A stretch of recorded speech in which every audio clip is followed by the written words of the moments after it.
So why was this tool created? I mentioned before that it was created because there was a deficit in my toolbox that I could find anywhere of any tool that I could pull out and use. But one of the things that I found when I was served in 9/11. I was in Kansas City at that time, and I deployed 2 weeks after to the World Trade Center and worked there for a couple weeks, and it was very, very intense. And one of the things, as part of the Kansas Western Missouri team at that time for the Salvation Army, we had a great statewide, actually divisional team, covered 2 states, and they had a strong CISM team, and we helped to process people when they got back.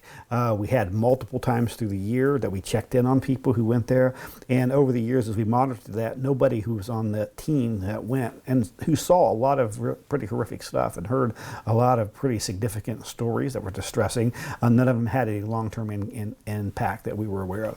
When I became the Territorial Disaster Services Coordinator and started going to other divisions and other parts across the country, I realized not everybody had had the same level of care that I had. And some of those, even 15 years later, people were really struggling with the aftermath of that and were having some long-term consequences. And so it really kind of brought home to me how important it is that we help people to process these events when they return from after these events. Like I said, a lot of times our teams aren't able to do that, or don't even think about it, or don't really understand what happens with that. We know that disasters are busy, and coming back at the aftermath, sometimes there's another disaster right after that, and you go from one event to another, and so it's really important to do that. So in our territory, I think it's very, very critical that we utilize this tool or something similar to it to help people to process their event and be able to make this event into a powerful experience that can be positive and to help them grow and feel like they have really contributed and done something as a result of their time